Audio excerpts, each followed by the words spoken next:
In the year 1929, in the heart of colonial Nigeria, an uprising like no other shook the British Empire.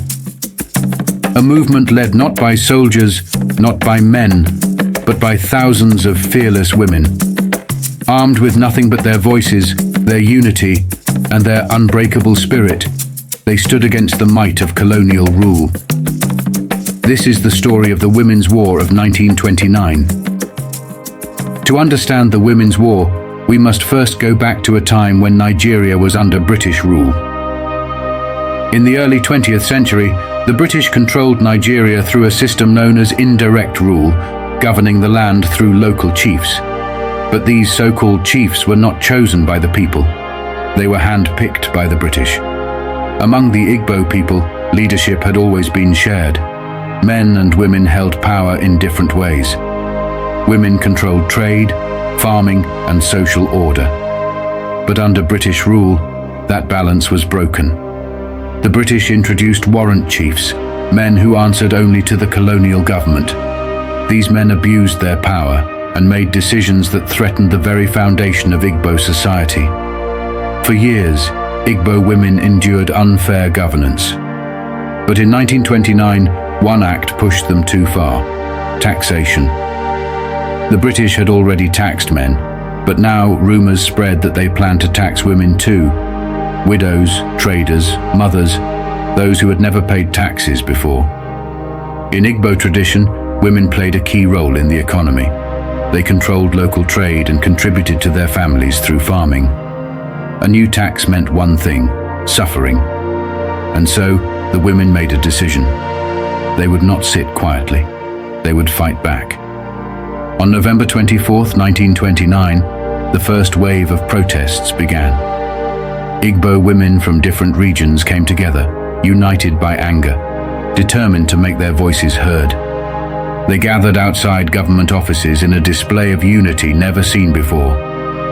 But these protests were not violent, at least not in the way the British expected. The women had a unique method of resistance, a traditional practice called sitting on a man. They surrounded the homes and offices of colonial officers, singing protest songs, dancing, and publicly shaming the warrant chiefs. It was a display of raw, unstoppable power, and for the first time, the British felt something they had never felt before: fear. The protests spread across southeastern Nigeria, with women traveling from village to village, urging more communities to join the movement. The sheer scale of the resistance was unprecedented. Thousands of women occupied government buildings, refused to pay taxes, and disrupted colonial operations.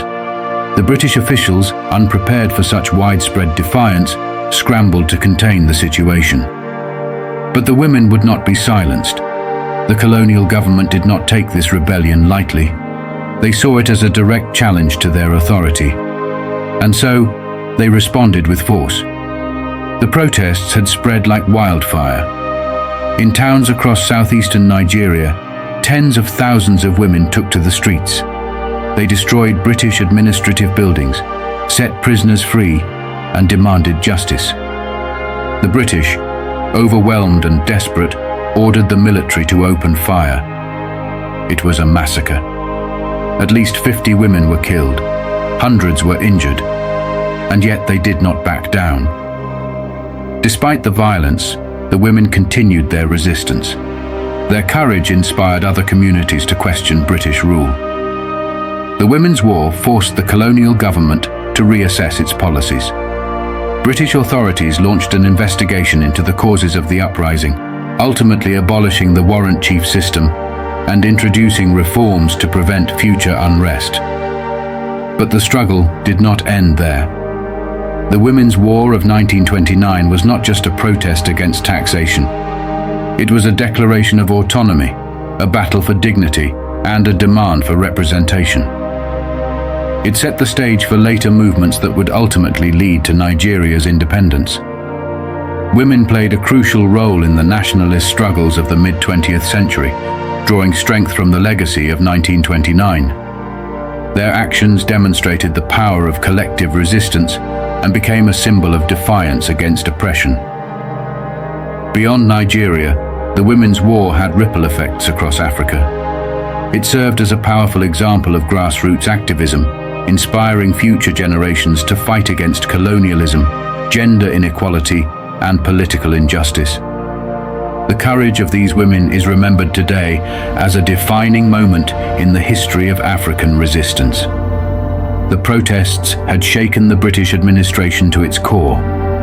They had never seen African women rise up with such force. The Women's War forced the colonial government to abolish the warrant chief system and rethink how they governed Nigeria.